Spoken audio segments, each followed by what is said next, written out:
So money doesn't bring you happiness. it's never made me happy. I don't measure happy. What do you measure?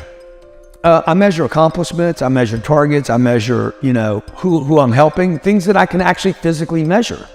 The reality is most of us don't dream big. It should be inspiration to people. Don't stay small. You got to get big. How do you get big? Do what they're doing. They raise money. They have partners. They spend a lot of time and energy building up a brand. They connect and network with one another. Still think bigger, because you're not going to know thinking small, right? You're not going to know. You're never going to get there, right? I mean, look, the guy thinks too small and he wins a $1 billion lottery ticket and he got lucky. He's got problems too. He's just got new problems. He doesn't know what to do with the money. Right. It's like, how can a child, a 3-year-old, think to ride a big horse? They can't. It's like not achievable until daddy picks him up, puts him on it, and he's like, oh, I can ride a horse. I can ride it. But when he's looking up, he's like, I can't do that. Yeah. Right? So when you're looking you don't have anything and you're just hungry, it's hard to dream, man. Yeah. Because your stomach's saying, pay attention to me.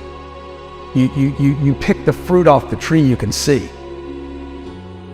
When I was using drugs at 17 years old, if my mom said, hey, why don't you learn how to play golf? And I didn't do it. I don't want to play golf. Such a mistake, man. Really? Because those people are connected. I have helped millions and millions of people. Maybe God's going to give me a gift and say, hey, you ready, dude? You got the mindset? Are you looking? Are you paying attention? I'll serve it up to you. Okay, now we're going to go into massive contraction with a target. Number 1, real target. 2, do math on it. How many different ways could I do that? So there's got to be a math path, a math way. Not a pathway, but a math way, right? 3, who do I need to meet? Who, not what. Not what do I need to do? Who do I need to meet? Because there's going to be a person, and that's the thing that people miss. It's always a who, it's not a what. It's not a... Now, what do I need to learn? I don't need to learn. What do I need to manufacture? Buy, then build. Yeah, buy it and then build it. Don't start it from scratch. How many guys I'm going to start my own business? Well, most of them fail. Yeah, exactly. It's poverty. You don't have anything. You need to start saving money. Wow. Right? You need to work, grind out, but at some point you got to quit being a saver and got to start being an investor. Most people, the middle class just stopped with saving. At some point you got to take the savings and you got to invest. And this is what you got to change. Just like if you remove it down, dude, you got to change what you're doing. If you're going down in life and things aren't getting better and your relationship's not getting better, dude, you got to change the relationship. When you're single and you want to get married, you got to change. You got to give something up. It's not you have to add something. You always have to give something up. I've never been able to go from here to there and not give up something. They do it. Be careful what you ask for. Now the person watching this, she's a waitress and she's got 2 kids at home. She's like, I'm never gonna make $800. It's because you already gave up on the idea. Like you never said that's the target, and you keep thinking you got to wait tables, and you quit already. People don't like people that are rich, man. Like there's a lot of projection on the group. If you could only teach your kids 3 lessons about money, what would those lessons be? People. Number 1, no one's a stranger. The money's a people game. 2, once you get it, don't lose it. So I would tell them number 3 is just invest in things where you can never lose your capital. And stay away from degenerates and deadbeats and people that don't value money. And degenerates basically are people that spend more money than they earn. They're degenerates, they're criminals by nature, by the way. Anybody that spends more than they have is a criminal.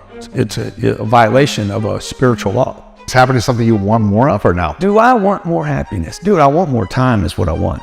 And I want more health. Would time and health bring you more happiness? As long as I have people around me that I want to be around, okay? Because I don't want to be around people I don't like, okay?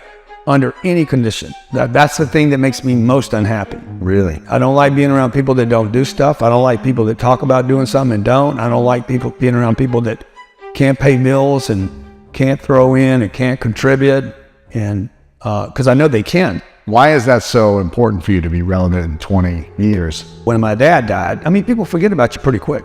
My dad, at 52, by 53, nobody was talking about him. And they were talking about him a year after he died. And I got more people to talk to. More people know my last name today than everybody in my family. So that, to me, that's a contribution. If my dad's around somewhere drifting through the universe, man, he's disseminating the name. That's what he told me was always the most important thing. Your last name. Nobody can ruin your last name. Nope, except you. Number one, I think I would just say the healthy relationship is look at it every day. Okay. 2, inventory your beliefs around money. I think most people are taught that money's bad. It's sinful. And I would not try to create any relationship between money and happiness. Ooh. I don't know why anybody tries to attach any connection between the two. When people say, hey, money won't make you happy, I'm like, they have nothing to do with one another. What's the message you would leave behind? Well, the word crisis in China means opportunity. I think it's Weiji, and it literally means opportunity. And we're about to go into the biggest opportunity. You need great people around you. You need people that are ready for this. You need people on the same page. There's going to come a time where people need to start, maybe now, look at all your finances. What's an asset? What's a liability? What can you get rid of right now? That's a liability, get rid of it. Prepare for Armageddon. And because Armageddon is going to offer tremendous opportunities. So don't be surprised when this happens. Be ready. Don't be surprised.